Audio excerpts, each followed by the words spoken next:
Good morning. It is Thursday, November 3rd, 2022. It's 7:17 in the morning. I'm up bright and early. I'm going to go see my provider in Gainesville today. It's about a 2-hour drive. So I wanted to do another topical video. I realized after talking with several people during my time in Austin that a lot of people just didn't know how to get the ball rolling on fallow. And there's so many steps that you need. It helps to at least start kind of planning, thinking about it. If you're like me and suffer from executive dysfunction, it can be really overwhelming and something that put me off, for many years. And many surgeons have wait lists of over a year.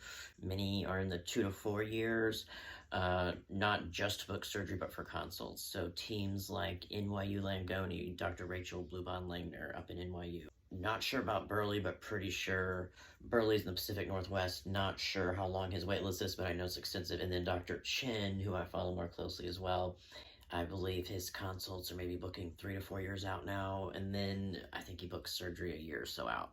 If you want one of these more popular teams, you could be looking at waiting 4-6 years to get your consult and then have surgery. One reason I went with Dr. DeLeon was her availability.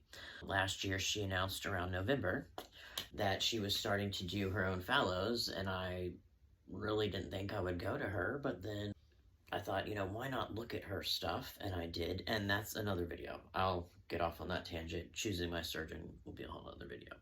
So this is about getting the ball rolling on fallow, and the first thing you need to do is research the procedures. You need to decide what you want. Do you just want phallus creation? Do you want phallus creation with urethral lengthening, which is often called UL? So if you see UL abbreviated, it means urethral lengthening. With UL, do you want vaginectomy? A lot of teams will let you keep the vagina if that's what you desire, and extend the urethra. When I was first coming out, or 10-15 years ago, it was not very common for teams to allow you to keep the vagina and then also extend the urethra, because just chances of complications. You really got to decide what you want first. So first, start out by looking at what you want, thinking about what you want for your body, and prioritize your goals. You can also do a pros and cons list, like, do you want to be standing up? Do you want to be able to have penetrative sex? Do you want to keep, and I meant penetrative sex as in you doing the penetrating, so do you want an erectile device? Do you want to be able to still be penetrated after fallow? You have to ask yourself all of these questions. So that's where I would start, is just first, what do you want for your body? Because there are so many different teams now, and they offer different things and different procedures. Just by narrowing it down to what you want and desire for yourself and your life, that will help you kind of decide which team to go with. And so that's the next one. So after you've done some reflection, decided what's right for you, really what you choose can kind of dictate where you go and what surgeon performs what. For example, like my doctor, I don't believe she does abdominal. I do believe the Crane Center will do MLD, which is the back, every once in a while, but they definitely mostly do RFF and then ALT. Once you decide on this, kind of look at your teams. So look at all the different teams. There's teams in New York City, Boston, there's some in Ohio, there's multiple teams in Texas, including the Crane Center, and then I think there's another guy in Houston or Dallas. There's so many people everywhere, actually. Vanderbilt's just starting something. Even the University of Florida, they do fallows. There's a guy in Miami. There's a woman in Miami, and I think they're just phallus creation. And of course, the West Coast. Of course, Dr. Burley up in the Pacific Northwest in Portland, Dr. Chin, and I know, the Meltzer team. And I know I'm leaving some out. I'm not intentionally doing that. This is by no means a comprehensive list of surgeons. It's just giving you an idea of how many different teams are out there now. I would also, if you really are set on a surgeon, I would book a consult. These consults book sometimes years out. I booked a consult with Dr. Rachel Bluebond-Langner at NYU, because that's who I originally wanted to go to. And I believe I called in January of 2020 and didn't get anything for May 2021. And then it would be another year or two to book. And so I would have just been having my consult 3 months before I actually had my surgeries. I just couldn't wait for that. Look at the providers, kind of decide on a team you're comfortable with. It could also be due to geographic circumstances. You might need to go to someone closer. If you can afford to travel, try to, because it is worth it. This surgery is so complicated. It is worth it to go to an experienced surgeon. And so kind of decide on your team, or at least who you'd like to look to. And it does not hurt to book multiple consults. Definitely not. With the Crane Center, Dr. Crane has the least availability. He has the longest wait list. There are 3 surgeons that perform phalloplasty there. It's Dr. Crane, Dr. Santucci, and then Dr. De Leon. Dr. Santucci also has maybe about a year wait list, I would say now. Don't quote me. And then Dr. De Leon was able to get me in. It takes 90 days to approve insurance, and she was able to schedule me. I talked to her on March 31st, was able to schedule for July 13th. Of course, COVID happened, had to bump it to August, but she had more availability. I do think I heard she is taking some crane overflow patients, so her schedule is filling up. And she does, also top surgeries and lowest surgeries for trans feminine people as well. So decide on a team, book some consults, because even if you don't end up going to that surgeon, it helps to talk to multiple people, and you might wait 2 to 4 years for a consult with some of these popular teams. So it definitely helps if you're kind of proactive in that way and book your consult.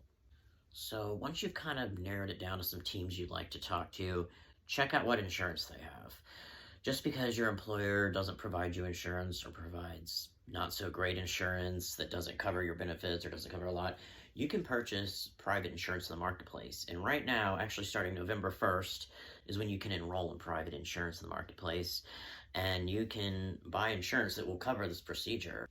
I mentioned a little bit in my last video, I don't want to go too heavy into insurance, but a lot of these surgeons will really help you get it covered by insurance, especially if you have met all the requirements, like having your 2 letters, or excuse me, your 3 letters, 2 from mental health providers, 1 from your hormone provider. But once you narrow it down, you can see what insurances they take, and that's what helped me know what to buy. Like, I really thought I was going to go to NYU, and she took Blue Cross and Blue Shield. And from what I'd read from lots of posts and from other things, and then when I was looking at Santucci at the Crane Center, I also saw they took Blue Cross. Also, the Crane Center insurance team, they are ninjas, and they will help you get whatever covered. They will fight your insurance, and they will do what they can to get it covered for you. So, and I believe most doctors have teams like that, or I'd like to believe that. Insurance can be a pain in the ass to deal with. I had a whole fiasco with it last year. They ended up canceling it on me accidentally, and it was just this whole situation, but got resolved. So start looking into that. If you need private insurance, now's the time to enroll. But once you narrow it down to your teams, it's kind of easier to see what they'll take, and then you can kind of plan from there, because that can also be a waiting game, time consuming, and so that is definitely a good thing to look at. Or some states like New York, California, then maybe just a few, maybe Oregon, take Medicaid. That's another long wait list. Whatever your insurance may be, start looking into it. Look for exclusions. Sometimes if you pull up the PDF, with sometimes hundreds of pages, just search for like gender or gender dysphoria or transgender, and see if it's specifically not included in your plan. And then either to drop it, get something else, what have you. The next thing you need to be thinking about is hair removal. And this is specifically if you were doing RFF, ALT, I guess MLD if you have a hairy back. I'm not sure if you have to do it for abdominal. I don't know too much about it. I don't want to speak about things I don't know about. So, hair removal can take sometimes 2 years for people. I ended up only able to have 3 laser sessions, which I didn't expect my fallow to get scheduled so soon. And I just, for whatever reason, I wasn't able to get in. I'm in an area where it's not easy to find trans-friendly resources. So North Florida is not it. South Florida, Central Florida, Southwest Florida, much easier. But in the South in general, I'm sure a lot of you guys feel me, it's not easy. It's no San Francisco. Part of it was also my doing. I just didn't want to call and fucking ask, like, well, how much would it be for this specific part of my forearm and blah, blah. Either way, laser hair removal, electrolysis. The Crane Center takes your urethra from your pinky side, and on both of my arms, I had very little hair growth. So when I talked to Dr. Santucci, my consult, he said, as long as your urethra is clear, you're good. Some surgeons are more strict about your hair removal. I know Dr. Chin is very strict about it. Some people go for 2 years of electrolysis and laser. Laser it doesn't suit everyone, and that's what sucks. I think it's the less expensive route. I didn't have to do electrolysis, so I don't know exactly how much that costs, but I do know it's more expensive and perhaps more painful. Laser wasn't too bad because it didn't last very long. She literally, the sessions were under 5 minutes and just it burned.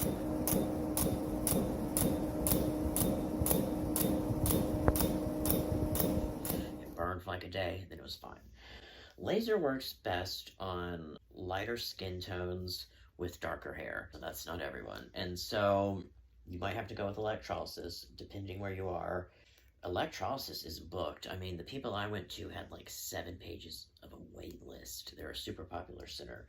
Unless you're in a place like the Bay Area, it can be hard. You might have to drive an hour to find a good electrolysis. Also, you might have to do multiple sessions. It can be expensive. Some insurances will cover it, some won't. Most won't. Mine didn't. I could probably fight it to get them to have covered my sessions, but it's just one headache I don't want to deal with.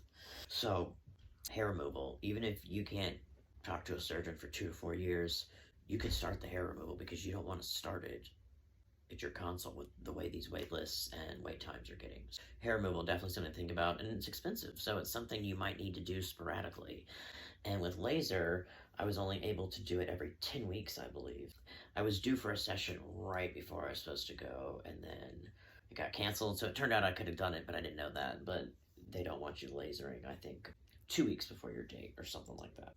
I will also do some laser hair removal on my dick, so they can do that post-operatively, and I want to do it before I really get sensation, so I don't feel it. Definitely get the ball rolling on hair removal if you're able to. All right, the last thing you need to get together are letters. You'll need 3, 1 from your hormone provider, then 2 from mental health professionals. 1 can be from a master's level, like an LCSW or like a master's counselor type thing, and then the second one has to be from like either a PhD or a PsyD or an MD, like a psychiatrist. So I just happened to have 2 from the upper levels, so they took it, and I was able to get 1 for free in the state of Florida. If you're in Florida and need a letter, I can hook you up with that resource and get at me. I was so lucky I was able to find her, and then I paid $250 for the other one, which I've seen people quoted $500.